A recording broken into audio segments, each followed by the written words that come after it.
abakyala okuva mu disitulikiti y'e Ssaabaminisita bakuŋŋaanye okukuza olunaku lw'abakyala n'okubaganya ebirowoozo ku bizibu bye balina era ng'ekimu ku byo kye baggyeeyo kibadde kya kutulugunyizibwa abasajja ku mulembe guno nga bagamba nti n'ebyobujjanjabi bikyali bibi mu kitundu kyabwe. Bano nga bakulembeddwamu akulira akakiiko k'abakyala mu disitulikiti y'e Ssaabaminisita basabye gavumenti okubayamba okulaba nga bawona okutuntuzibwa ate n'okubateera ebikozesebwa mu malwaliro gaayo basobole n'okukendeeza ku muwendo gwa bannaabwe abafiira mu lutalo olw'okuzaala.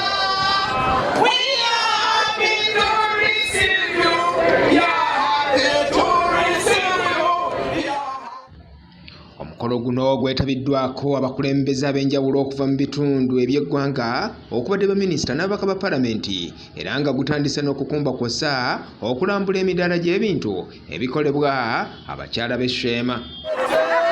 Ssentebe wa disitulikiti y'e Ssaabaminisita Jemima Tumwejuke naye yeegasse ku batuuze n'asaba gavumenti okulaba ng'essa mu nkola ebyo bye yasuubiza abantu ng'ebasaba akalulu ng'agamba nti singa kinaba tekiteekeddwa mu nkola ebizibu biyinza okweyongera mu kitundu. Ono agambye nti babasuubiza amalwaliro, amasomero, enguudo n'ebirala ebigwa mu kkowa eryo kyokka ku byonna tewali kyali kikoleddwa.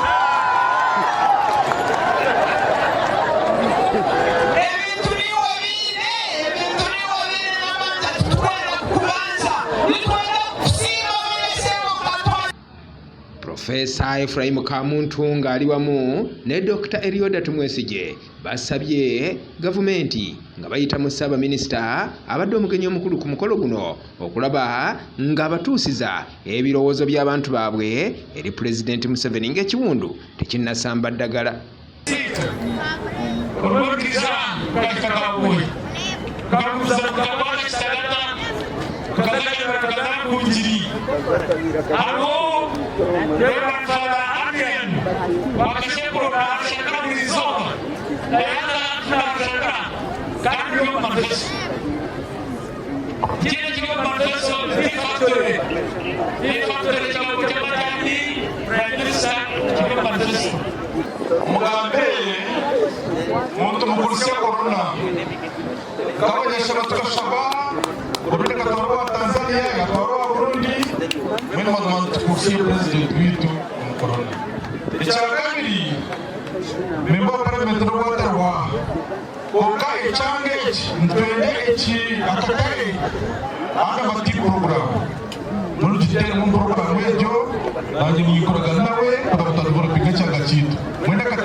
Wabula Ssaabaminisita Robinah Nabbanja mu kwanukula bonna aboogedde abasuubiza nga gavumenti bwegenda okussa byonna bye yabasuubiza mu nkola mu bbanga ttono.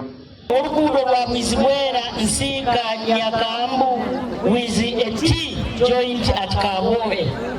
Oluguudo luno Pulezidenti akandagira omu kabinet era luli a priority road. Tujja kukola. Bagambye journalist bahanu omwoga gwabo kyamulanganiziibwe tujja kulagira minisita waitu wa microfinance aije hano wikyekwija ayetegereze kiki ekiro. Ono asabye abantu b'e Ssaabaminisita ne bannayuganda bonna okwenyigira mu nkola eya Parish Development Model nti kubanga yaleetebwa Pulezidenti Museveni okubayamba okuva mu bwavu. Esente za Parish Model zaabana emyoga gyabali bwa kassente okuba balina business. Emyoga zaabalina business, saluuni, bodaboda, akatale abakola omubutale, abakola produce, abantu abalinawo kye bakola esente zabuze emyuka kandi nyingi ate eza parish model milioni 10 buli muluka ezo z'abantu abanaku. Nabbanja alabudde abagaba ensimbi zino okulaba nga batunuulira omuwejjero wa wansi mu kifo ky'okuziwa abo abalina ke beekoledde.